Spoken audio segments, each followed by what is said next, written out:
kami bertemu dengan Tuhan. Urapi kami semua, urapi hamba-hamba-Mu yang melayani kami Tuhan. Roh Kudus bekerja di tengah pelayanan kami. Terima kasih Tuhan. Kami akan mulaikan dan siap diberkati dan memberkati lewat pujian kami dalam nama Tuhan Yesus. Haleluya. Amin. Silakan duduk Bapak Saudara. Haleluya. Yang berkat Tuhan katakan amin. Yesus ajaib, amin. Amin. Yesus ajaib, amin. Tak pernah berubah kasih Tuhan selalu setia. Mari kita katakan Yesus ajaib. Yesus ajaib. Kasihnya ajaib. Yesus ajaib.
Tuhan, kami datang kepadamu.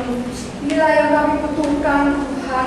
Kami perlu menghampiri Engkau Tuhan, karena kami tahu kami tidak akan mampu melewati hari-hari yang ada di depan kami tanpa pertolongan-Mu Tuhan. Terima kasih Tuhan buat kehadiran-Mu sore hari ini Tuhan. Kami tahu kalau Engkau ada bersama-sama dengan kami, sesuatu terjadi dalam hidup kami Tuhan. Engkau yang sanggup mengubahkan kami Tuhan. Engkau yang mengerti segala yang apa yang kami hadapi Tuhan. Segala apa yang akan kami hadapi Engkau tahu Tuhan. Dan Engkaulah jawaban dalam hidup kami Tuhan. Engkaulah pertolongan kami Tuhan. Engkaulah segala-galanya di dalam hidup kami Tuhan. Oleh karena itu Tuhan, sore hari ini Tuhan, kami ingin menghampiri Engkau Tuhan. Biarlah Engkau berbicara lewat hamba-Mu. Kuduskan hamba-Mu, sucikan hamba-Mu Tuhan, urapi hamba-Mu, singkapkan rahasia kebenaran firman-Mu Tuhan, sehingga semuanya itu boleh menjadi jawaban dalam hidup kami. Kami boleh diberkati, kami boleh diubahkan, kami boleh menerima jawaban dalam hidup kami Tuhan, dan kami boleh dikuatkan Tuhan. Kami boleh menjadi pemenang-pemenang di dalam Engkau. Segala perkara dapat kami tanggung di dalam Engkau yang memberikan kekuatan bagi kami Tuhan. Terima kasih Bapa yang baik. Roh Kudus, beracaralah Engkau di dalam setiap pribadi kami Tuhan. Hati pikiran kami Tuhan, segala sesuatu di dalam hidup kami, baik Tuhan kondisi saat ini Tuhan, biarlah Engkau yang memegang kendali atas hidup kami seluruhan ini Tuhan, sehingga Roh-Mu berkarya, Roh-Mu yang memberitakan isi hati-Mu, Roh-Mu yang membukakan Tuhan, sehingga kami boleh mengerti isi hati-Mu Tuhan, dan kami boleh menjadi pelaku-pelaku firman. Terima kasih Bapa yang baik, berbicaralah Engkau Tuhan, kami siap untuk mendengarkan firman-Mu. Di dalam nama Tuhan Yesus Kristus kami sudah berdoa dan mengucap syukur. Haleluya. Amin. Silakan duduk saudara. Terima kasih untuk pelayan pujian dan diberkati oleh Tuhan. Amin. Amin. Saya merasakan hadirat Tuhan luar biasa pada sore hari ini. Ada yang tahu judul khotbah pada sore hari ini apa?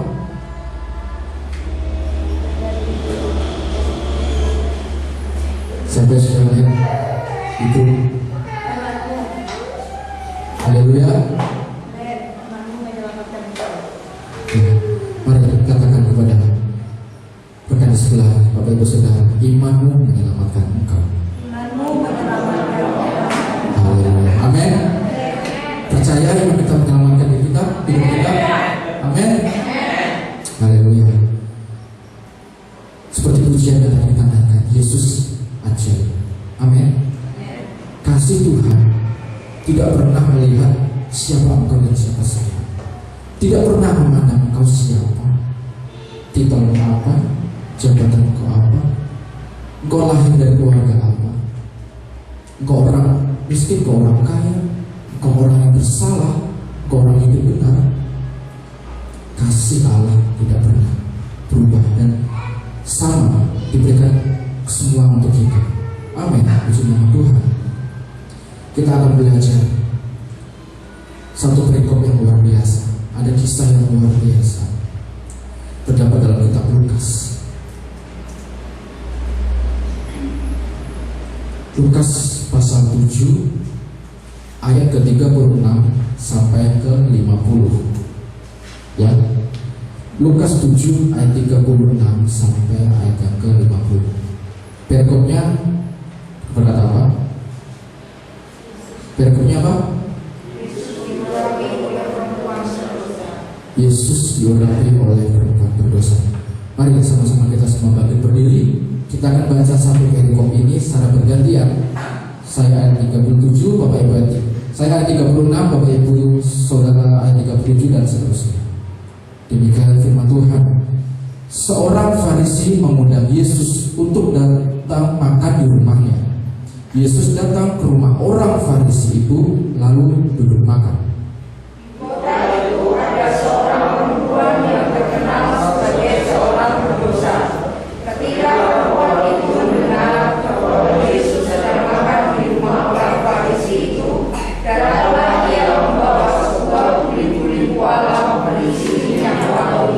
Sambil menangis dia pergi berdiri di belakang Yesus dekat kakinya, lalu membasahi kakinya itu dengan air matanya dan menyekanya dengan rambutnya.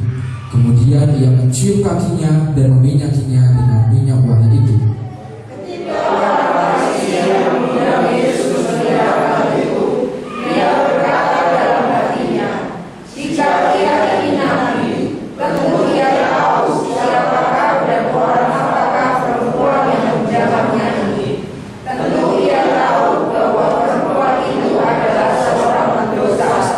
Lalu Yesus berkata kepadanya, "Simon, ada yang hendak kukatakan kepadamu." Sahut Simon, "Katakanlah, Guru." Ada dua orang yang berhutang kepada seorang hamba tua, yang seorang berhutang 500 dinar, yang lain 50. Karena mereka tidak sanggup membayar, maka ia menghapuskan hutang kedua orang itu. Siapakah di antara mereka yang akan terlebih mengasihi dia? Jawab Simon, "Aku kira dia yang paling banyak menghapuskan hutangnya." Kata Yesus kepadanya, "Betul pendapatmu itu." Dan sambil berpaling kepada perempuan itu, ia berkata kepada Simon, "Engkau lihat perempuan ini? Aku masuk ke rumahmu, namun engkau tidak memberikan aku air untuk membasuh kakiku. Tetapi dia membasahi kakiku dengan air mata dan menyekanya dengan rambutnya. Engkau tidak mencium aku, tetapi setelah aku masuk, dia berhenti mencium kakiku. Engkau tidak meminyaki kepalaku dengan minyak, tetapi dia meminyaki kakiku dengan minyak wangi. Sebab itu aku berkata padamu, dosanya yang banyak itu telah diampuni, sebab dia telah banyak berbuat kasih. Tetapi orang yang sedikit diampuni, sedikit juga dia berbuat kasih. Lalu ia berkata kepada perempuan itu, "Dosamu telah diampuni." Dan mereka yang duduk makan bersama dia berpikir dalam hati mereka, "Siapakah dia ini sehingga dia dapat mengampuni dosa?" Tetapi Yesus berkata kepada perempuan itu, "Imanmu telah menyelamatkan engkau, pergilah dengan selamat." Puji Tuhan. Silakan duduk Bapak Saudara, Tuhan berkati Bapak Ibu Saudara. Imanmu telah menyelamatkan engkau. Yesus memandang kepada orang, ya. Yesus tidak Yesus memandang orang datang kepadanya dengan kerendahan hati, dengan hati yang hancur. Ini yang Yesus lihat. Kita akan belajar, kita akan melihat ayat per ayat demi ayat perikop ini. Seorang Farisi, dikatakan kayak yang ke-40, lalu Yesus berkata kepadanya, kepada orang Farisi ini dikatakan Simon. Nama orang Farisi ini adalah Simon, ya. Ada dua tokoh yang menarik di sini, Simon dan perempuan yang berdosa. Sebuah kisah, orang Farisi ini mengundang Yesus untuk datang makan ke rumahnya, ya. Datang ke rumahnya Tuhan Yesus. Sahukah Bapak Ibu Saudara? Simon mengundang Tuhan Yesus datang ke rumahnya sebenarnya bukan untuk menghormati Tuhan. Simon dikenal adalah orang yang mengajar hukum-hukum orang-orang Farisi. Simon ini orang Farisi yang terpelajar, berpendidikan. Dia mengajar juga. Dia banyak pengikutnya. Orang-orang berkerumun mengikuti orang Farisi ini. Tetapi kita lihat Tuhan Yesus juga dikerumuni oleh banyak orang. Yesus banyak pengikutnya. Orang senang mengikuti Yesus dalam Yesus menginjil, dalam Yesus berkhotbah di mana-mana, selalu banyak orang. Tidak ada Alkitab mencatat ketika Tuhan Yesus datang berkhotbah itu sepi, tapi selalu ramai. Tuhan dikerumuni orang banyak. Ia justru cemburu, timbul rasa iri hati kepada Yesus. Makanya dia ingin lebih kenal lagi. Jadi sebenarnya orang Farisi ini penasaran kepada Yesus. Siapa sih Yesus? Kenapa dia memiliki orang? Kenapa dia mengikuti pengikut-pengikut yang banyak? Dia mulai timbul iri hati. Dia tidak mau dirinya ada saingan. Simon. Makanya dia mengundang Yesus datang ke rumahnya. Dia penasaran. Dia mau lihat siapa sih Yesus ini? Nah, ketika Tuhan Yesus tiba dalam rumahnya Simon, ya, mulai duduk di rumahnya itu dan mulai makan. Ayat yang ke-37 kita lihat, di kota itu ada seorang perempuan yang terkenal sebagai seorang berdosa. Seorang perempuan yang terkenal seorang berdosa. Tidak dicatat dosanya apa dan siapa perempuan ini. Tetapi kalau kita boleh lihat kisah-kisah sebelumnya, ingat kisah perempuan berzina yang akan dirajam oleh batu. Bisa dipastikan perempuan ini juga ada orang-orang seperti itu pada saat itu. Dan tafsiran juga mengatakan perempuan ini bisa jadi adalah perempuan yang melakukan zina, seorang pelaku prostitusi. Kalau kita kenal bahasa sopannya seperti itu. Dan orang-orang pada saat itu mengatakan perempuan ini adalah perempuan yang berbuat dosa. Nah, bisa dipastikan juga perempuan ini sebelumnya pernah mendengar Yesus berkhotbah. Tidak tahu di mana. Bisa saja di perjalanan Yesus sebelumnya, dua orang ini selalu ada, Simon dan perempuan Samaria ini. Makanya ketika Simon mendengar Yesus mengajar, dia bisa mengundang Yesus. Yang pertama, berarti dia ada di situ saat Yesus berkhotbah. Selanjutnya, ketika ayat yang ke-37, ini yang perempuan. Ketika perempuan itu mendengar bahwa Yesus sedang makan di rumah orang Farisi itu, datanglah ia membawa sebuah kulit-kulit. Datang. Perempuan yang berdosa ini datang kepada Tuhan, datang kepada Yesus di rumah orang Farisi ini. Kira-kira untuk apa dia datang dan kenapa dia datang?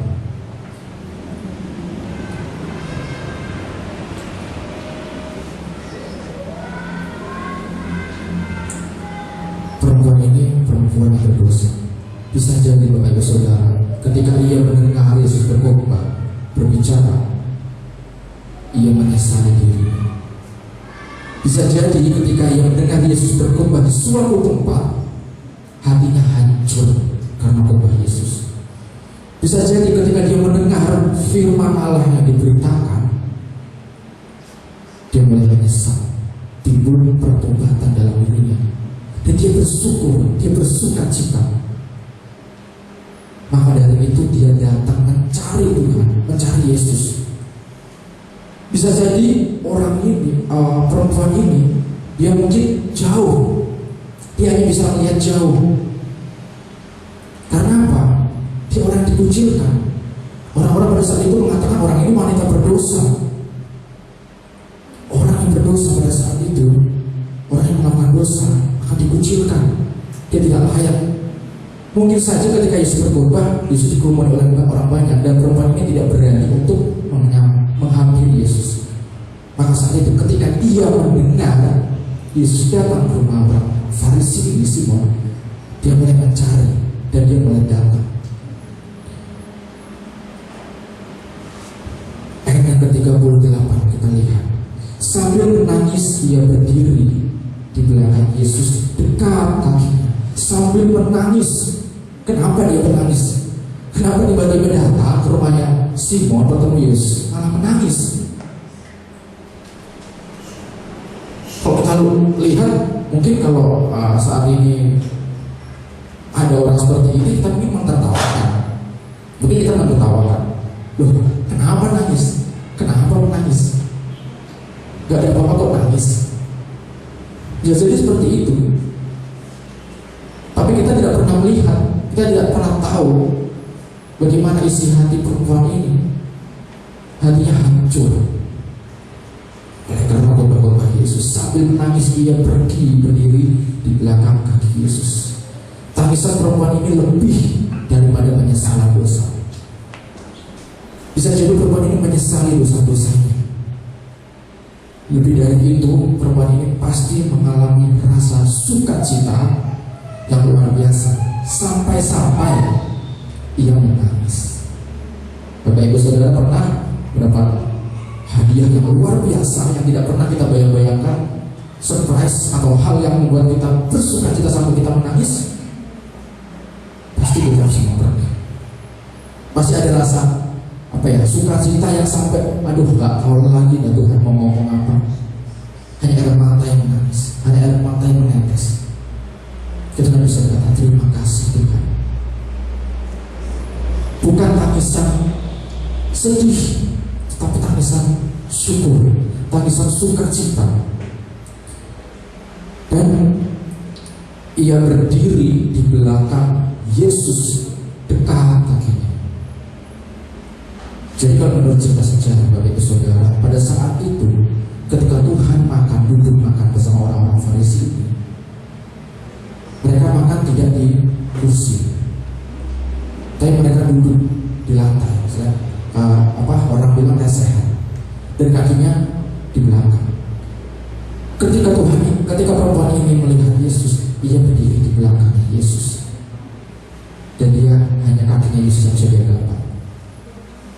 Mungkin ia melihat kakinya Tuhan Yesus, dia mulai menangis, kaki yang menginjil kemana-mana.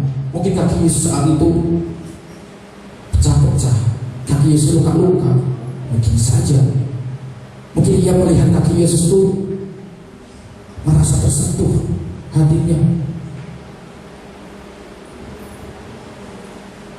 Kemudian perempuan ini mulai menyeka air matanya yang jatuh di kaki Yesus. Dia membasahi kakinya itu dengan air matanya dan menyekanya dengan rambutnya. Bapak Ibu Saudara, ada yang menarik di sini. Ia mulai menyeka kaki Tuhan Yesus dengan rambutnya. Pada saat itu, seorang wanita yang berzina, seorang wanita berdosa, seorang wanita yang melakukan prostitusi, pada zaman itu selalu mengkepang-kepang rambutnya. Pada zaman itu memang seperti itu. Mereka mengkepang rambutnya atau mensambil rambutnya untuk menarik perhatian para pria untuk datang kepadanya. Bukan berarti kalau kita saat ini mengkepang rambut atau mensambil rambut itu adalah wanita yang berdosa, tidak. Tapi pada saat itu memang dandanan mereka seperti itu. Tetapi dengan rendah hati, dengan hati yang hancur, ia mulai mengurai rambutnya. Ia mulai memiliki pertobatan. Ia mulai memperlihatkan lagi dirinya. Apa yang dia kerjakan, dia sudah mulai bodoh amat. Dia mengurai rambutnya demi menyeka kaki Yesus.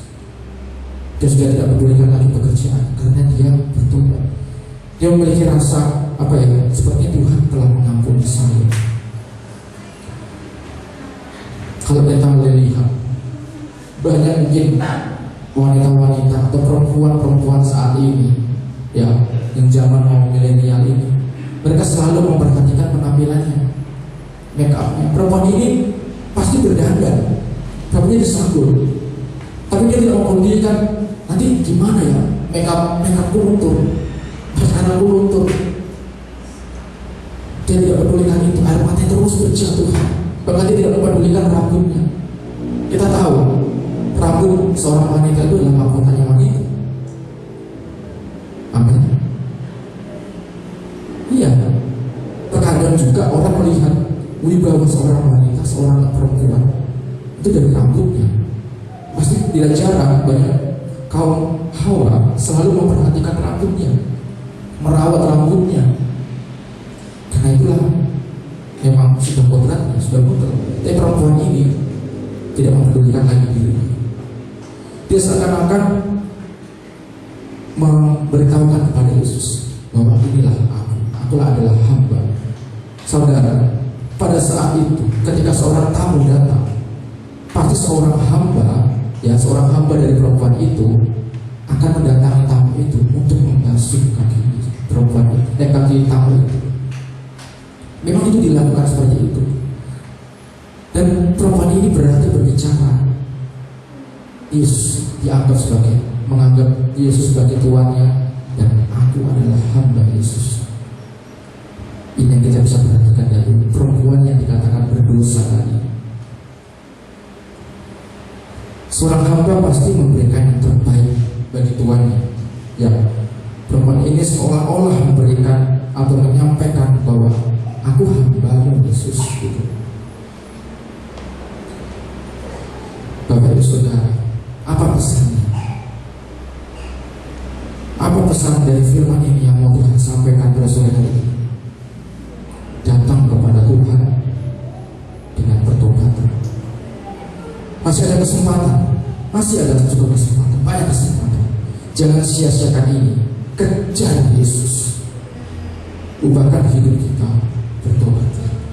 Seperti perempuan ini, dia mengejar, dia mencari. Mungkin saat ini dia mencari-cari Yesus ada di mana dan Yesus akan pergi kemana. Tapi pada saatnya dia mendapatkan kembali Yesus. Ketika ia mendapatkan Yesus,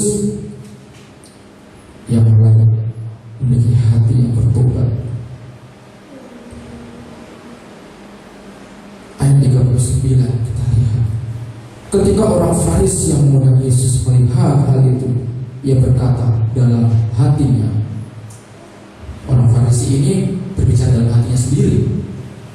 Jika ia ini nabi, tentu ia tahu siapakah dan orang apakah perempuan yang menjamahnya ini. Tentu ia tahu bahwa perempuan itu adalah seorang berdosa. Kira-kira ketika orang Farisi ini atau Simon ini berbicara dalam hatinya seperti itu, kira-kira Tuhan tahu atau tidak? Tuhan adalah Allah yang Maha Tahu. Dia tahu ketika Simon mulai berbicara dalam hatinya. Kalau ia nabi, harusnya ia tahu siapa perempuan ini.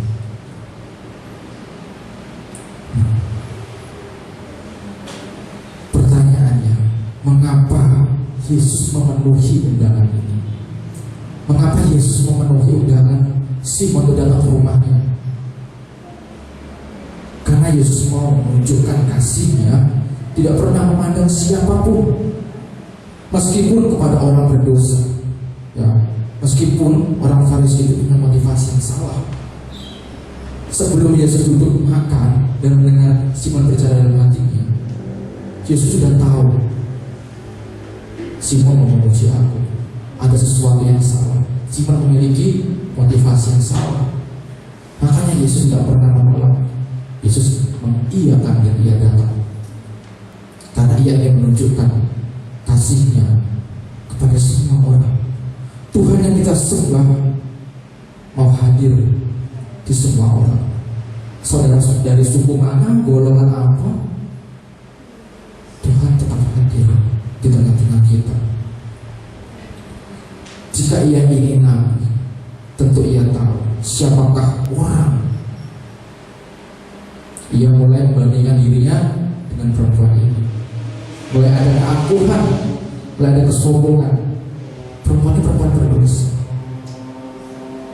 Harusnya Yesus tahu siapa perempuan ini. Masa ia membiarkan kakinya dijamah oleh perempuan ini? Itu kira-kira yang ada di pikiran Simon. Lalu Yesus berkata kepada Simon, Simon, ada yang hendak kukatakan kepada Simon, katakanlah guru. Nah, kita akan masuk dalam perumpamaan yang Yesus sampaikan. Ada dua orang yang berhutang kepada seorang pelepas uang. Yang seorang berhutang 500 dinar, yang lain 50. Karena mereka tidak sanggup membayar, maka ia menghapuskan hutang kedua orang itu. Siapakah di antara mereka yang akan terlebih mengasihi dia? Jawab Simon, aku kira dia yang paling banyak dihapuskan hutangnya. Kata Yesus kepadanya, betul pendapatmu itu. Saya sederhanakan. Ada orang memberikan pinjaman kepada dua orang. Yang A, si A 500, si B 50. Kita anggap saja 500.000 dan 50.000. Tapi dua orang ini tidak sanggup membayar hutang mereka. Lalu orang yang memberi pinjaman ini melunaskan hutang mereka Sudah, kamu yang 500.000, kamu yang 50.000, aku lunaskan. Jadi karena yang paling mengucap syukur dia mana? Yang siapa? Tentu orang memiliki hutang paling besar. Orang memiliki hutang 500.000. Wah, 500.000 hutangmu dilunaskan. Dan Tuhan berkata, betul pendapatmu itu. Orang yang paling banyak diampuni adalah orang yang paling banyak mencintai. Orang yang dihapuskan hutangnya tadi, orang yang paling banyak bersyukur kepada orang yang berbicara ini.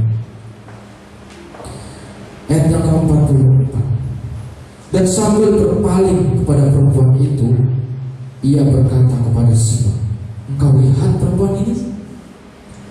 Aku masuk ke rumahmu, namun engkau tidak memberikan aku air untuk membasuh kakiku. Tetapi dia membasahi kakiku dengan air matanya dan menyekanya dengan rambutnya.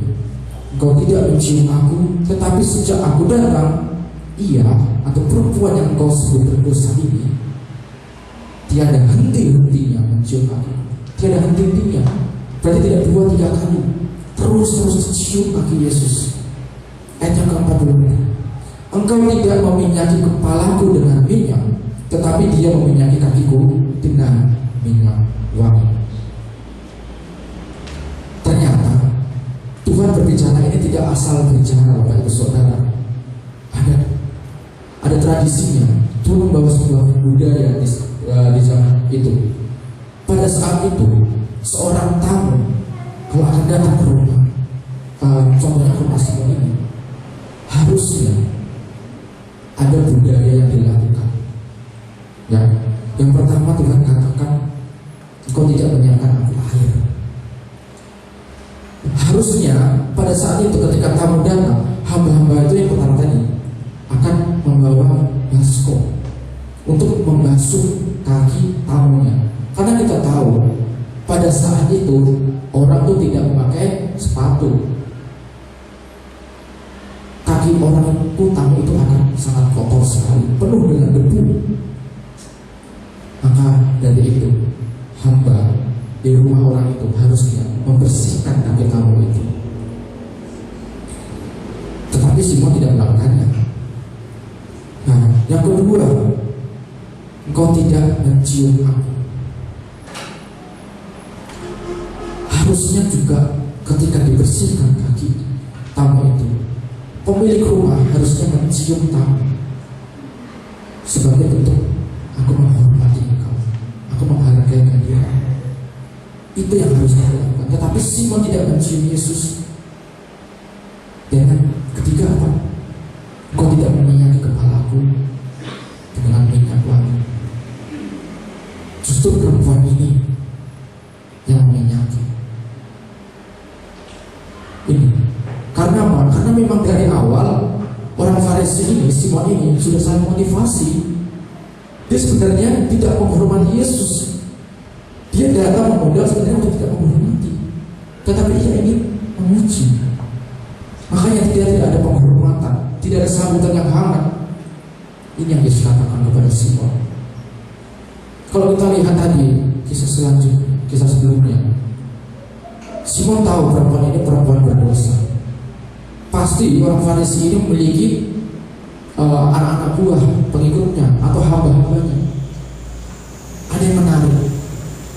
Ketika ia tahu perempuan ini berdosa dan mendekati Yesus, menjamah Yesus, kenapa ia tidak mengusir atau menangkap perempuan ini untuk dipersilakan keluar?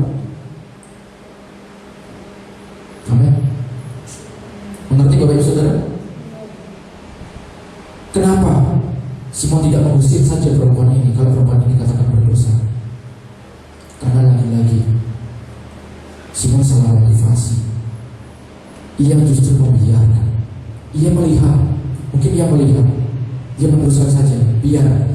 Dia berharap perempuan ini melakukan sesuatu yang buruk kepada Yesus. Ia berharap perempuan ini mempermalukan Yesus. Makanya dia tidak mengusir perempuan ini, dia justru membiarkan.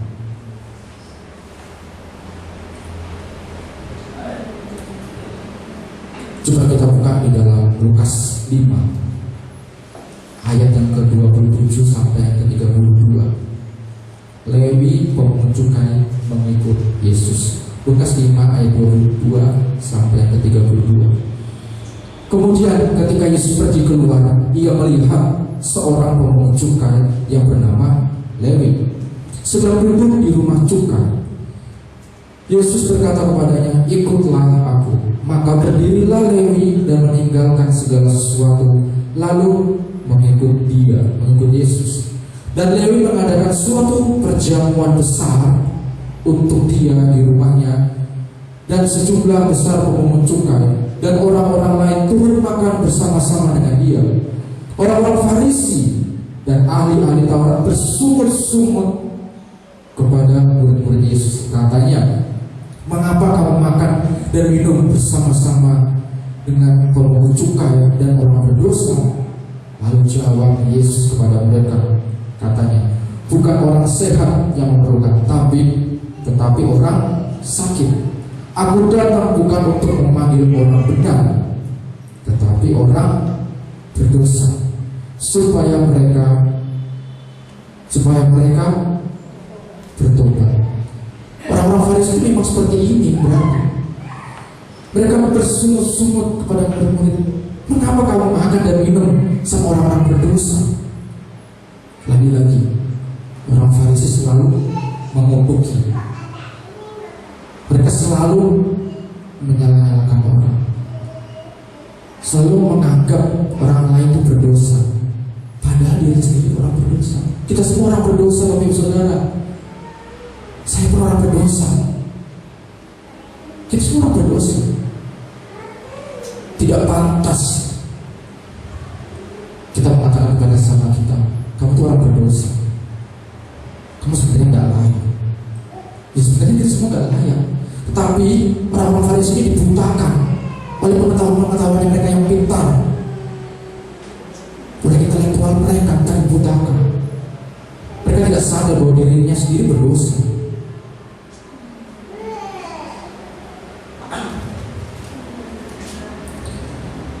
Ayat yang ke-47, kita kembali dalam Lukas 7 ayat 47. "Sebab itu aku berkata kepadamu, dosanya yang banyak itu telah diampuni, sebab ia telah banyak berbuat kasih. Tetapi orang yang sedikit diampuni, sedikit juga ia berbuat kasih." Ini sebuah pernyataan, Bapak Ibu Saudara, bukan pertanyaan.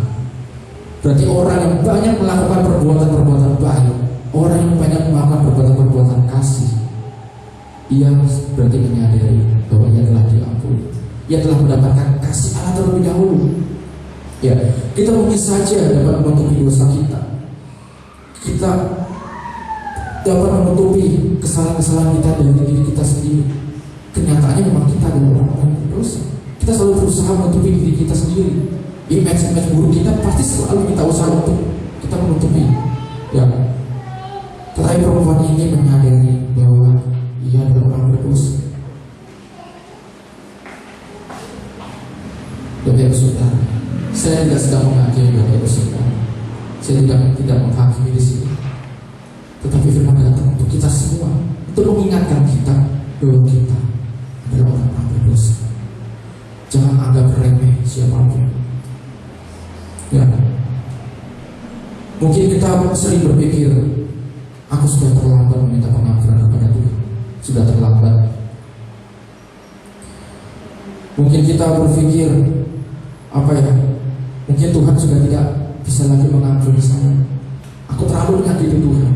Bapak Ibu Saudara, ini yang mau Tuhan sampaikan. Sebelum Tuhan datang untuk kedua kali, selalu masih ada kesempatan. Selalu masih ada kesempatan.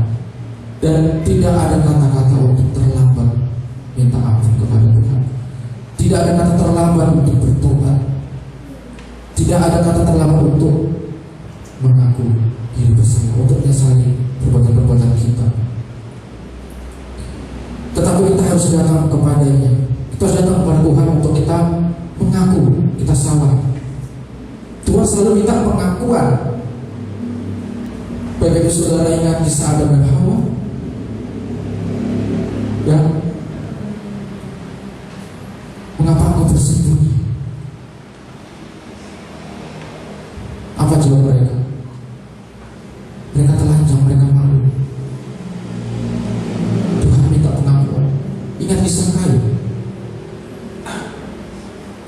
Maha tahu, Allah Maha tahu. Ketika Kain membunuh Habel, Tuhan pun tahu. Tapi Tuhan berkata kepada Kain, di mana adik?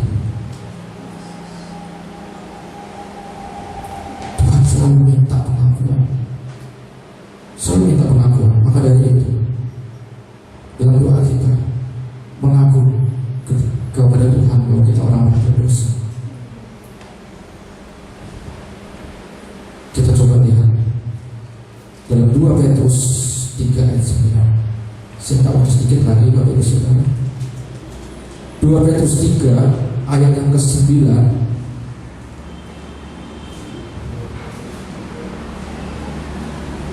Ayat 9 bagian B.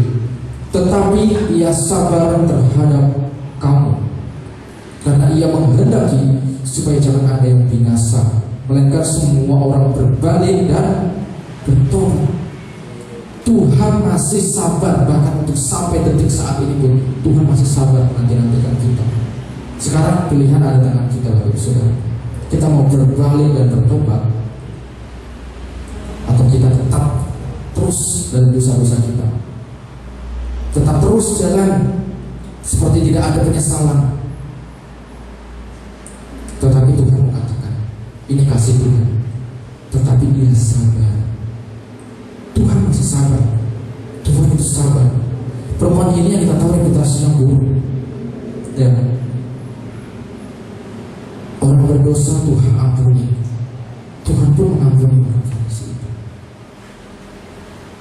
Tapi pertanyaan lagi, imanmu yang menyelamatkan engkau. Lagi-lagi, engkau beriman enggak? Tuhan mengampuni semua orang. Untuk apa Yesus mati?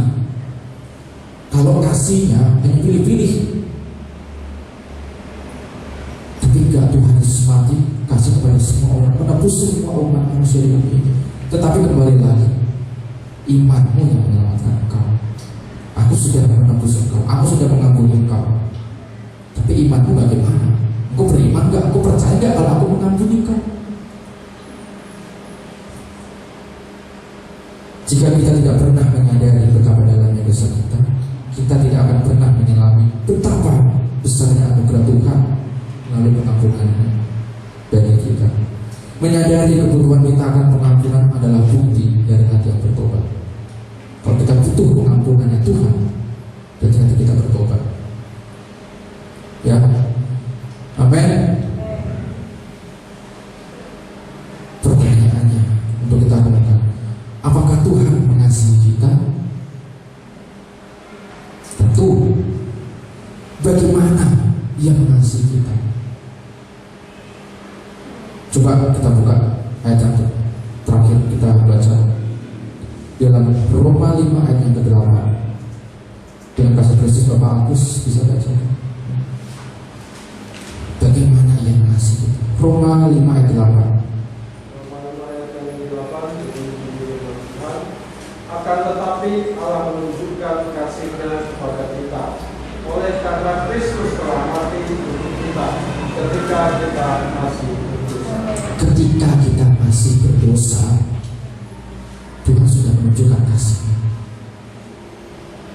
Ketika kita jatuh dalam dosa dan kesalahan kita, Yesus tetap mengasihi kita. Itu luar biasa kasih Tuhan. Orang sering melihat Allah dengan situasi yang sedang ia alami. Ketika ia dalam masalah, dalam doa mereka dia berteriak, Tuhan, di mana Engkau? Di mana kasih-Mu? Ketika ia sedang mengalami masalah, ketika ia dalam mengalami berkat yang luar biasa, berkat yang berkelimpahan, dia dikatakan, Tuhan, aku rasakan kasih-Mu. Banyak orang menafsirkan kasih Allah dengan berkat yang ia terima. Contohnya adalah jawaban doa. Kalau Tuhan ngasih saudara, tidak semua doa-doa kita itu Tuhan jawab. Haleluya. Tidak semua dosa-dosa, tidak semua doa-doa kita itu Tuhan jawab. Karena pikiran kita tidak sama dengan pikiran Allah. Allah tahu apa yang baik. Kalau semua doa kita dijawab oleh Tuhan, bisa-bisa kita semua binasa. Coba kita berdoa, Tuhan, aku ingin kaya raya, orang paling kaya di dunia ini. Tuhan, aku berdoa aku tidak mau susah. Tuhan, aku berdoa aku tidak mau sakit. Tuhan, aku ingin rumah mewah, mobil mewah. Kalau semua dipenuhi, bisa-bisa kita binasa. Tetapi Tuhan tahu apa yang baik, apa yang kita butuhkan. Itu yang Tuhan berikan kepada kita. Makanya kasih Allah itu tidak semua doa-doa kita itu dijawab. Itu bentuk kasih Allah. Ayat yang ke-48. Lalu ia berkata kepada perempuan itu, dosamu telah diampuni. Tuhan telah mengampuni perempuan ini karena perbuatannya. Ayat yang ke-49. Dan mereka yang duduk makan bersama dia berpikir dalam hati mereka. Ini orang-orang Farisi tadi yang duduk makan bersama dengan Yesus. Siapakah dia ini sehingga ia dapat mengampuni dosa? Wow, ketika saya renungan ini betapa sangat menyedihkan sekali Bapak Saudara. Ketika Tuhan berbicara kepada perempuan berdosa ini, dosamu telah diampuni. Masih saja orang-orang Farisi ini tidak percaya. Bahkan yang masih meragukan, siapa orang ini? Kok bisa-bisanya mengampuni? Mengapa terus-menerus Tuhan mengasihi kita? Padahal kita seringkali jahat, kita seringkali menyakiti hati Tuhan. Tuhan berharap hati kita, ya, perhatikan Bapak Saudara. Tuhan berharap hati kita dilembutkan oleh kasih-Nya Tuhan. Hati kita yang keras ini mau Tuhan hancurkan dengan tetap mengasihi kita. Ini salah satunya cara Tuhan. Kalau Tuhan caranya keras pada kita, mungkin kita lari daripada Tuhan. Tetapi Tuhan mau caranya lembut, terus mengasihi, terus mengampuni. Karena Tuhan ingin meraskan hati, melembutkan hati kita terus ini dengan kasih-Nya. Amin.